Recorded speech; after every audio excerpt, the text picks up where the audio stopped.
কিয়ামতের মাঠ কায়েম হয়ে গেছে, তো 30,000 সৈনা খিদা জায়গা উঠবে, জিজ্ঞাসা করবে কোথায় যাব? তো ফেরেশতা বলবে তাহতা আরশির রহমান ওয়া ফুতুরুকুম ইয়াবরুদ, আল্লাহর আরশের নিচে যাবে, তোমাদের নাস্তা ঠান্ডা হইতেছে, চলো। যায়া আমনা সামনা বসবে। এরকম তাবলিগে দেখেন না, দস্তরখানের দুই দিকে বসে এরকম বসবে, জান্নাতের মাছের কলিজার কাবাব আর জান্নাতের রুটি খাইতে থাকবে, আরেক দিক দিয়ে হিসাব কিতাব কমপ্লিট হয়ে হাতে চলে আসবে। মজহুলের সিগা দেওয়া হবে, ডাইন হাতে যখন আমলনামা দিয়া দিবে, তো একজন আরেকজনকে চিৎকার দিয়া বলবে, হা, এটা হলো খুশির চিৎকার। আমলনামা পাইতে দেরি, আরো সে নিচ কাঁপাইতে দেরি করবে না। দেখেন না, যুবকরা ছক্কা দেখা চিৎকার দেয়, পছন্দের প্লেয়ার যখন ছক্কা মারে না, তো এই গ্রামও গরম করে ফেলে, ঠিক না? এই গ্রামও গরম করে, ঠিক আমলনামা পাবে তো হা বলে চিৎকার দিয়ে আরো সে নিচ গরম করবে। তারপরে বলবে উমুক রাউ কিতাবিয়া, দেখ আমার জান্নাত কয় নম্বর। প্রত্যেক সামনেওয়ালা তার সামনেওয়ালাকে দেখাবে আর বলবে ইন্নী জানান্তু আন্নী মুলাকিন হিসাবিয়া, জানতাম এরকম ঘটবে, এই জন্য নিজেকে দামি বানায় আসছিলাম। ফেরেশতা এসে বলবে নাস্তায় দিন পার, গদা উকুম ফিল জান্নাহ, দুপুরের খাওয়া তো জান্নাতে খেতে হবে। জিজ্ঞাসা করবে কি পাকাইছে আল্লাহ? তো ফেরেশতা জবাব দিবে যাবাহা লাকুম সাওরাল জান্নাহ, জান্নাতে ষাঁড় জব করছে, ষাঁড়। ষাঁড় চিনেন? আরে চিনেন? জিজ্ঞাসা করবে কোথায় লালিত পালিত? তো ফেরেশতা বলবে ফি আকনাফিল জান্নাহ, জান্নাতের কোনায় কোনায় বিচরণ হয়ে বড় হয়েছে। জিজ্ঞাসা করবে কি ঘাস খাইছে? তো ফেরেশতা বলবে হাশিশা জাফরান, পিওর জাফরানের ঘাস খায়া বড় হয়েছে। জিহ্বায় পানি চলে আসবে, পানি উঠবে জান্নাতের দিকে দৌড় দেওয়ার জন্য। উঠতে দেরি, নূরুহুম ইয়াসআ বাইনা আইদিহিম ওয়া বিআইমানিহিম, ওই দিন বুঝে আসবে নামাজের মর্যাদা কত, ওই দিন বুঝে আসবে উজুর মর্যাদা কত। নামাজে আর উজুতে যেই জায়গায় ব্যবহার হতো, সমস্ত জায়গার থেকে নূর ফুটা বাহির হবে। এই জন্যই তো আজকে হাদিসে আছে, যাকে সকাল বিকাল মসজিদে যেতে দেখো, যেই মা বোনদেরকে সকাল বিকাল জায়নামাজে বসে থাকতে দেখো, এদেরকে কিয়ামতের মাঠে পরিপূর্ণ নূরের সুসংবাদ দাও, নূর ফুটা বাহির হবে। আগেরটা বললে ওলামা নাও মানতে পারে, নূর ফুটা বাহির হবে। পুলসেরাতের পাশে যাবে, তো পুলসেরাত জিজ্ঞাসা করবে মান আনতুম, তোমরা কারা? তো বড় বাবলয়া জবাব দিব, বাবনিয়া। বাপ বোঝেন? মনে হয় বোঝেন না। বাপ বোঝেন? না, হুজুরে বাপ বোঝে না। বাপ বোঝেন কি? অহংকার না ভাবে। দেখেন না আজকাল অনেকে পরিচয় দেয় বাপ নিয়ে, আমারে চিনেন, ঠিক না? মনে হয় বোঝেন না, ইশারা ফিশারা আপনারা বোঝেন টোঝেন না, ঠিক না? তো পুলসেরাতের ওইখানেও বাপ নিয়ে জবাব দিবে, চিনো না আমাদেরকে? নাহনু উম্মাতু আহমদ, উম্মাতু মুহাম্মদ, উম্মাতু কুরআন, লম্বা পরিচয় দিবে। তারপরে দোজক বলবে মাপ চাই, যথেষ্ট। তা'বুরুনা কাইলা তাশউর, তোমরা দ্রুত গতিতে পুলসেরাত পার হয়ে যাবে, তোমাদের ধীর গতি আমার আগুন নিভায় দিবে। এটা যাবে, নাট কাটাইতে চাইলেও কেটে যাবে। কেননা জীবনের গতি আমাদের কাছে না, জীবন যিনি দিছে আর গতিও ওনার কাছে, অর্থাৎ আল্লাহর কাছে। মানুষ যতই বলুক না কেন যে আমি শিক্ষিত, যতই বলুক না কেন যে আমরা দীক্ষিত, যতই বলুক না কেন আমরা টেকনোলজি সমৃদ্ধ, যতই বলুক না কেন আমাদের জীবনটা বিজ্ঞানসম্মত, যতই মানুষ উন্নতির কথা বলুক না কেন, জীবনের গতি রোধ করার কোনো মেশিন মানুষের কাছে নাই।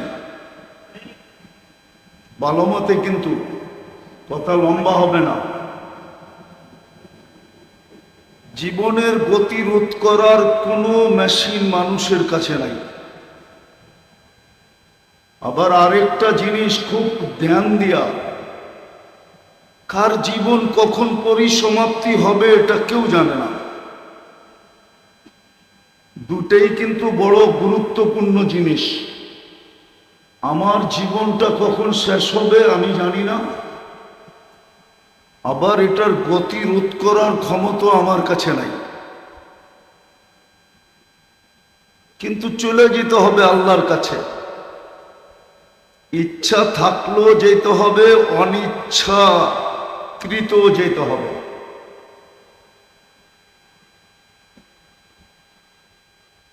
কিন্তু যদি নিজেকে দামি বানায় গেলাম, নিজেকে যদি দামি বানাইলাম, দামি দুনিয়ার সমাজে না, দুনিয়ার সমাজে আপনি দামি কতক্ষণ? বাইচা আছেন যতক্ষণ। প্রমাণ এখন দেওয়া যাবে। এইখানে যাদের মা বাপ নাই, একজনও নাই যে ডেলি 2 রাকাত নফল মা বাবার জন্য পড়ে। এখানে একজনও নাই যে ডেলি 32 রাকাত নামাজের সাথে 2 রাকাত যোগ করে আমি 34 রাকাত পড়ি আর 2 রাকাত মা বাবার জন্য দেই। বোঝা গেল যতদিন সামনে ছিল বড় দাম ছিল। কবরের পেটে চাইতে দেরি আমাদের দিলের থেকে মা বাবার দাম মুছা যেতে দেরি হয় না। ঠিক আমাদের দামও এরকম মুছা যাবে। বিদায় আবারও বলতেছি, জীবন কখন শেষ হবে এটাও কেউ জানে না। জীবনের গতিটা রোধ করার ক্ষমতাও আমাদের কাছে নাই। কিন্তু চলে যেতে হবে, সময়ও লম্বা না, 60-70 বছরের জীবন। কিন্তু নিজেকে দামি বানায় যেতে হবে। দামি দামি বানানোর জন্যই আল্লাহর 24 ঘন্টার বাজেট। আমরা আর আমার পরিবারের জন্য কয় টাকা বাজেট করি? আমাদের পরিবারের জন্য আমাদের কয় টাকা মাসিক বাজেট বলেন? রাষ্ট্র আমাদের জন্য কয় টাকা বাজেট করে? 18 কোটি মানুষের জন্য কয় টাকা বাজেট? আর আল্লাহ আমাদের জন্য 24 ঘন্টা অবর্ণনীয় বাজেট করেন। অবর্ণনীয় বাজেট বর্ণনা দিয়ে শেষ করা যাবে না। অবর্ণনীয় বাজেট করেন আল্লাহ। এই জন্যই তো ফাতেমা রাদিয়াল্লাহু তাআলা আনহা ফজরের পরে ঘুমাইতেছিলেন। ফজরের নামাজ পড়ি ঘুমায় গেছেন। তো আল্লাহর রাসূল সজাগ করতেছিলেন, বলতেছিলেন, বেটি আল্লাহ এখন রিজিক বন্টন করবে আর তুমি ঘুমাইতেছো। ডেলি আমাদের উপরে আল্লাহ কোটি টাকা বাজেট ব্যয় করেন, কোটি টাকা। হ্যাঁ, একটা একটা করে দেখাইলে দেখানো যায়, এত সময় নাই, এত সময় নাই। যদি অক্সিজেন পানির দামে কিনতে হইতো তো ডেলি 16,500 টাকা বিল দিতে হতো। বর্তমানে 850 কোটি মানুষ, 850 কোটি মানুষের বিল যদি 16,500 করে হয়, তাইলে এইবার দেখেন কত টাকা ডেলি এই 850 কোটি মানুষের জন্য হয়। বাজেটটা কে দেয়? না আপনি কিনেন অক্সিজেন? তো 24 ঘন্টা আমাদের পিছনে ব্যয়। যদিও পরিবেশ বলে না যে আমরা বেঁচে থাকি, পরিবেশবাদীদেরকে নিয়ে আসেন, তাহলে বলবে এই এলাকার পরিবেশ বসবাস যোগ্য নয়। ঠিক না? বৃষ্টি নামলে কি বসবাস যোগ্য? কি রাগ হয়ে গেলেন মনে হয়? ঠিক না? যদি একাধারে 1 সপ্তাহ বৃষ্টি হয় কি অবস্থা হবে? কিন্তু আমরা বসবাস করতেছি না? হ্যাঁ, কে বাঁচায় রাখতেছে আমাদেরকে? কিন্তু পরিবেশবাদীরা তো কয় ঢাকা শহর ছোটবেলার থেকে শুনতেছি এটা বসবাসের যোগ্য না। দূষণযুক্ত শহর হলো ঢাকা শহর, দূষণ মুক্ত না। কিন্তু দিন দিন জনসংখ্যা বাড়তেছে, আর যুগের পরে যুগ আমরা বেঁচে আছি। কে বাঁচায় রাখছে? আপনার পিছনেই বাজেট কেন একটু ভাবেন। এত দামি ব্রেন দিলেন তারপরও ভাববেন না।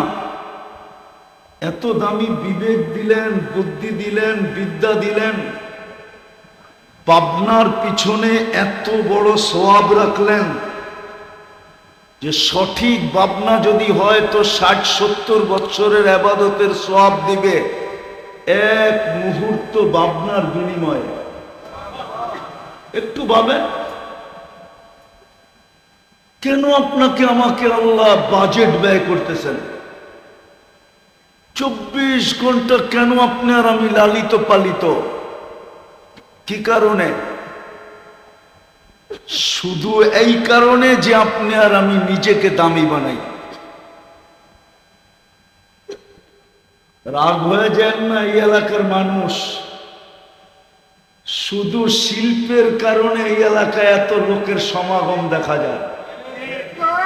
যদি এই এলাকায় শিল্প না হইতো তো মানুষ টোকাইতে হইতো যে এখানে মানুষ আছে কিনা। রাগ হয়ে গেলেন? হ্যাঁ, শুধু শিল্পের ফ্যাক্টরিটাই তো উন্নত, আর নাইলে পরিবেশটা তো আর গুলশান না। গুলশান না বনানী, না বারিদারা, না ধানমন্ডি, না উত্তরা। যদি পরিবেশটা উন্নত না হয় তাহলে কি পাইয়া আমরা ভুলে গেলাম যে আমাকে আমার দামি বানাইতে হবে? আমাকে আমার দামি বানাইতে হবে। কি পায়া ভুলে গেলাম বলেন? জবাব দেন আমাকে। কি পায়া ভুলে গেলাম? দামি বানানোর জন্যই তো 24 ঘন্টা সুরক্ষা। কসম খোদার, জমিন 1 মিনিট আমাদেরকে টিকা থাকতে দিতে চায় না। যদি টিকা থাকতে দিতে চাইতো তাহলে আল্লাহ এই কথা কোনোদিন হাদিসে কুদসিতে বলতেন না, ইন কানা আবদুকুম ফাশানুকুম বি। আল্লাহ জমিনকে বলে, বান্দা তোমাদের হলে যা খুশি তা করতে পারো। ইন কানা আবদি, যদি বান্দা আমার হয় খবরদার যদি চোখ উঠায় দেখলাম।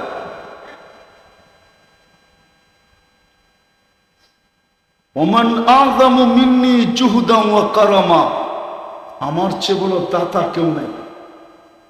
আল্লাহ জমিনকে থ্রেট দিতেন না, শুধু জমিনকে না সমুদ্রকেও বলেন, শুধু সমুদ্রকে না, 24 ঘন্টা ফেরেশতাদেরকে বলেন, খবরদার যদি আঙ্গুল উঠাইলাম, 24 ঘন্টা সুরক্ষা, 24 ঘন্টা রক্ষণাবেক্ষণ, 24 ঘন্টা লালন পালন, 24 ঘন্টা কিন্তু সুরক্ষা দেয়। হায়, যদি পারতাম তাহলে আমি নিয়ে আসতাম। একটা একটা মাইক্রোস্কোপ যদি আপনাদের চোখে এখন লাগায়া দিতাম, তাহলে আপনারা দেখতেন এই জায়গার ভিতরে কত জীবাণু, কত ব্যাকটেরিয়া এখানে বাসতেছে। জানি না এখানে কোনো শিক্ষিত লোক আছে কিনা, নাই? অবশ্যই আছে, ঠিক না? কত ব্যাকটেরিয়া আপনি দেখতেন এখানে। কে আপনাকে সুরক্ষা দিতেছে? কে আপনাকে আমাকে 24 ঘন্টা রক্ষণাবেক্ষণ করতেছে? কে আপনাকে 24 ঘন্টা লালন পালন করতেছে? উদাহরণ দিলে বুঝবেন কি বুঝবেন না জানি না। নিম্ন এলাকার মানুষকে তো আল্লাহ উন্নত এলাকার থেকে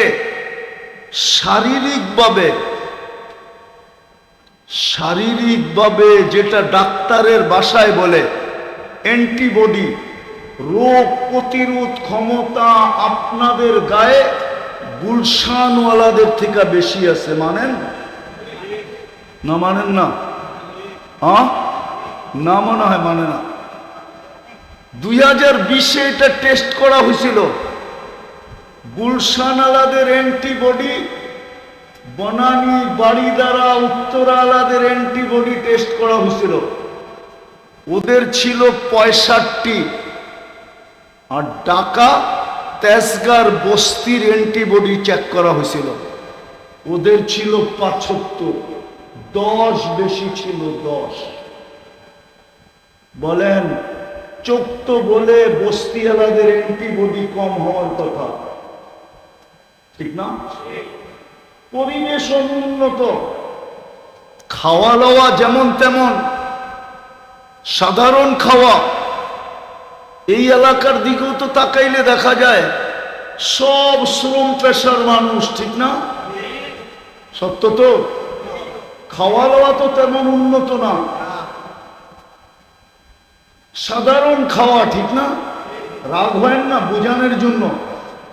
কিন্তু গুলশান, বনানী, বাড়িদারা, ধানমন্ডি আলাদের খাওয়া দাওয়া 24 ঘন্টা উন্নত, ঠিক না?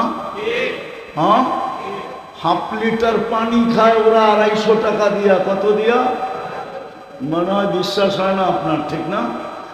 হ্যাঁ, একটা গাড়িতে বাড়ি করে দেখানো, হাফ লিটার খায় 250 টাকা দিয়া, হাফ লিটার। আপনি তো কলের পানি পান করেন, ঠিক না? উচিত ছিল আপনাদের অ্যান্টিবডি বিলকুল কম হওয়া। কিন্তু আফসোস, যাদের উপরে আল্লাহ এত বড় দয়া করলেন, চক্ষু বলে, পরিবেশবাদীরা বলে, এলাকা বলে, সব কিছু এই কথার প্রমাণ দেয় এদের অ্যান্টিবডি 0 হওয়ার কথা। কি? কিন্তু মাপলে দেখা যায় উন্নতওয়ালাদের থেকে আপনার অ্যান্টিবডি 10, 15, 20 বেশি। কে বাড়ায় দিল? কেন বাড়ায় দিল? আল্লাহ জানে গুলশানওয়ালার কিছু হইলে ও ডাইরেক্ট এয়ারপোর্টে যাবে, প্লেনে উঠবে আর উড়াল দিবে।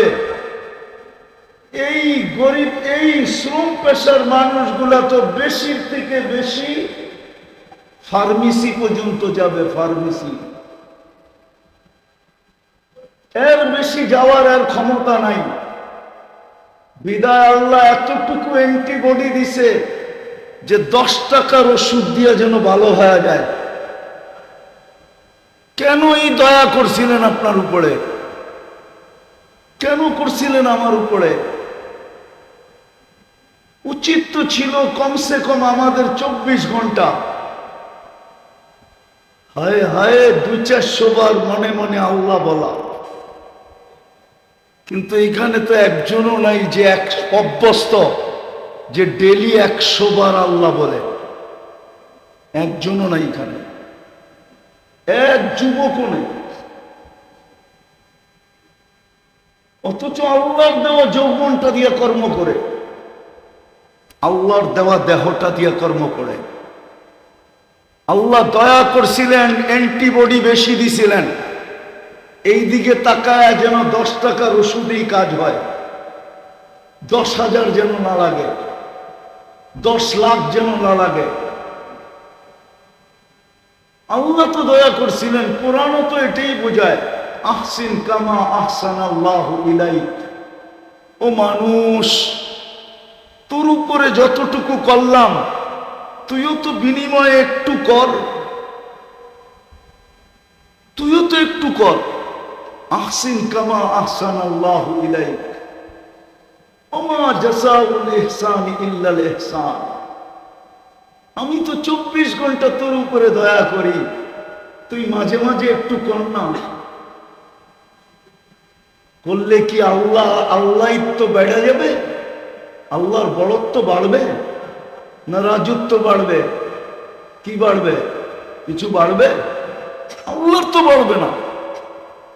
তো যেটা বুঝাইতেছিলাম, 100 বার তো আল্লাহ বলে না এখানে কেউ। সবকিছু বাদেই দিলাম, আমি সব জায়গায় চলে আসছি, সবকিছু বাদেই দিলাম। যদি 5 ওয়াক্ত নামাজও পড়তো তাইলেও তো মনটা বুঝাইতে পারতাম যে ডাক দিতে দেরি, ছুটে আসতে দেরি করে না। ডাক দিতে দেরি, অথচ সহজ তো করছিলেন।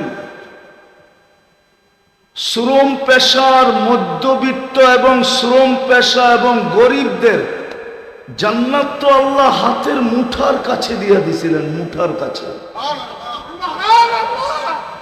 জান্নাত তো হাতের মুঠের কাছে। সদিচ্ছাই তো একটা করে দিলেন। মুসলমানের ঘরে জন্ম দেয়া, মুসলমানের ঘরে অস্তিত্ব দিলেন, সদ ইচ্ছাই তো 2টা করলেন। নিজের ইচ্ছায় মুসলমানের ঘরে জন্ম দিলেন, সর্বশ্রেষ্ঠ নবীর উম্মত বানাইলেন। আজকে তো ইসলামের ভ্যালু আমাদের কাছে নাই, নাম আছে ইসলাম নাই, নাম আছে ইসলাম নাই।